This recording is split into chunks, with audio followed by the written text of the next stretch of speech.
और आप लोगों को अब चिंता करने की कोई जरूरत नहीं होनी चाहिए। अब चिंता जो है भाजपा के लोगों को करने दीजिए। हम लोग हर एक मुद्दे पर हम सब लोगों की सहमति है, किसी को कोई विरोध नहीं है। आप बात सुनो भाई, बात सुनिए ना। हर चीज एक ही दिन दे देंगे। थोड़ा एक चीज थोड़ा धैर्य दीजिए ना, थोड़े इंतजार का मजा दीजिए।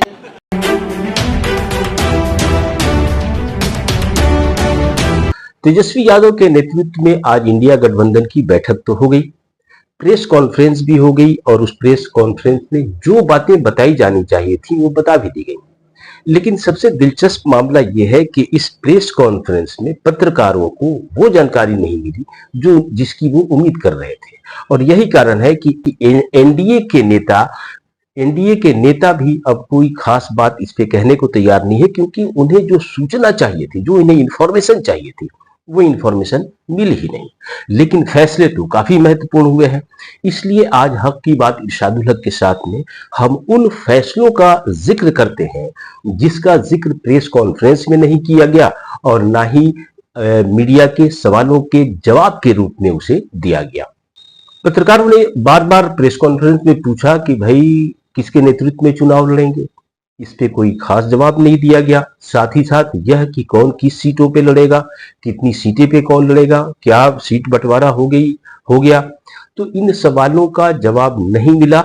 लेकिन सच्चाई यह है कि इंडिया गठबंधन की बैठक काफी मजबूती से हुई और पूरी रणनीति के साथ हुई। तो अब सवाल यह है कि इंडिया गठबंधन ने उन सूचनाओं को, उन तड़कते भड़कते सवालों को मीडिया के सामने क्यों नहीं रखा।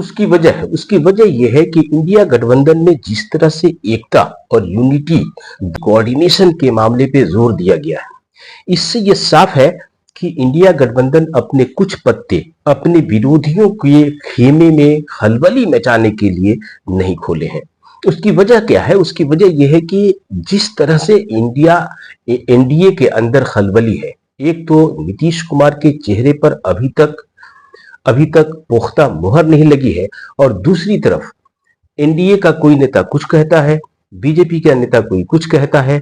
एक बार कहते हैं कि नीतीश कुमार सीएम के फेस होंगे और फिर भाजपा के नेता ही हरियाणा से ये कह देते हैं कि नहीं, बीजेपी का चेहरा होगा। दूसरी जो समस्या है एनडीए की, वो सीट बंटवारा को लेकर के। भारतीय जनता पार्टी चाहती है कि नीतीश कुमार को कम से कम सीटें दी जाए, जबकि नीतीश कुमार बराबर की सीटों की भागीदारी पे अड़े हैं। दूसरी तरफ जीतन राम मांझी ने जिस तरह से बगावती मगर नियंत्रित होकर के अपनी टिप्पणी की है और जदयू को और भारतीय जनता पार्टी के ऊपर धोखेबाजी का आरोप लगाया है, तो इससे बहुत सारी संभावनाएं अभी हैं जो बाकी हैं। और हो सकता है कि वैसी स्थिति में एनडीए गठबंधन के लोग आखिर तक हो सकता है कि इंडिया की तरफ आ जाए। ऐसी सूरत में सीटों के बंटवारे के मामले को लेकर के अभी किसी भी तरह की स्पष्ट जानकारी नहीं दी गई है। दूसरा ये कि ये तो तय है कि कुछ भी हो, इंडिया गठबंधन का नेतृत्व तेजस्वी यादव को करना है।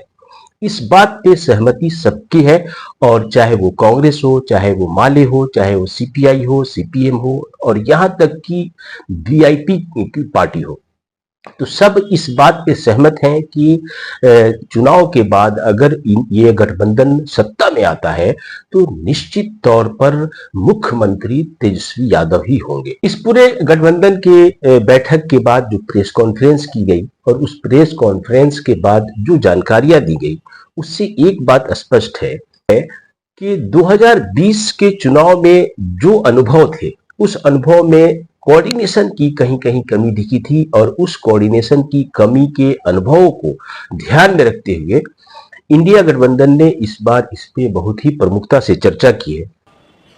अलग अलग पार्टी के संगठन में प्रदेश स्तर पर, जिला स्तर पर, प्रखंड स्तर पर कोऑर्डिनेशन कैसे बिठाई जाएगी, वोटर लिस्ट में जो धांधलियां होती हैं उसको हम कैसे कंट्रोल करेंगे, इन तमाम मुद्दों पे गहरी चर्चा, खुल के चर्चा हुई है।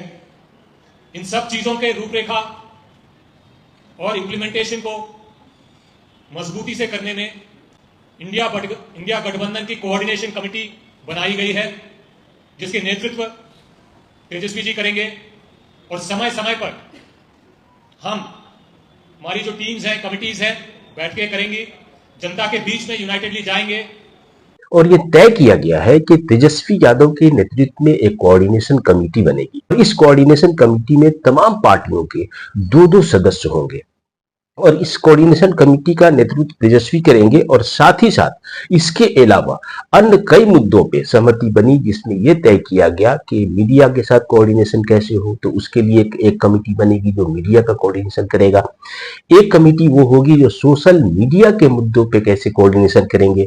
एक कमेटी होगी जो अन्य मुद्दों को धरातल पे जमीन पर जो कार्यकर्ता है उन कार्यकर्ताओं के बीच में कोऑर्डिनेशन सबसे महत्वपूर्ण है। ऐसे में 2020 के चुनाव में जिस तरह से इंडिया गठबंधन जीतते जीतते हार गया था, उन कमियों पे बहुत ज्यादा फोकस किया गया है कि हमारे जो 2020 का अनुभव है, उस 20 के अनुभव में हम लोगों ने कहां मात खाया और उस मात खाने की भरपाई अब कैसे कर सकते हैं। तो इसके लिए जमीन के स्तर पर, बूथ लेवल पर तमाम पार्टियों की एक कोऑर्डिनेशन कमेटी होगी और ये कमेटी बहुत मजबूत बनाई जाएगी।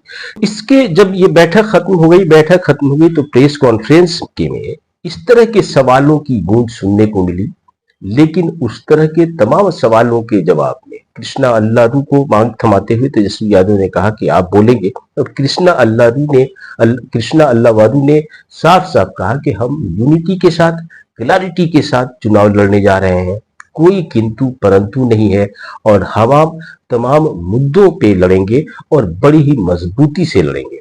तो ये तो स्पष्ट है कि इंडिया गठबंधन एनडीए से कहीं आगे निकल चुका है, टिकट बंटवारे के स्तर पर हो, कोऑर्डिनेशन के स्तर पर हो या फिर चेहरा के स्तर पर हो। और यही कारण है कि पत्रकारों की एक जमात वैसी थी जो ये खोज रही थी कि कुछ कमी निकाली जाए, लेकिन उन्हें कुछ मिला नहीं। दूसरी तरफ एनडीए के जो लोग हैं उन्हें इस बात की चिंता है, अब वो चूंकि पिछड़ चुके हैं, कोऑर्डिनेशन के लेवल पे पिछड़ चुके हैं, वो सीट बंटवारे के लेवल पे पिछड़ चुके हैं और उनके अंदर एक तरह से बगावत की स्थिति है। जैसा कि मैंने पहले अभी कहा है, जीतन राम मांझी ने पिछले दिनों स्पष्ट रूप से कहा था कि हमें धोखा दिया गया और बीजेपी और जनता दल यूनाइटेड ने मिलकर के धोखा दिया था। तो इस तरह की बयानबाजी की कोई गुंजाइश इंडिया गठबंधन में नहीं है।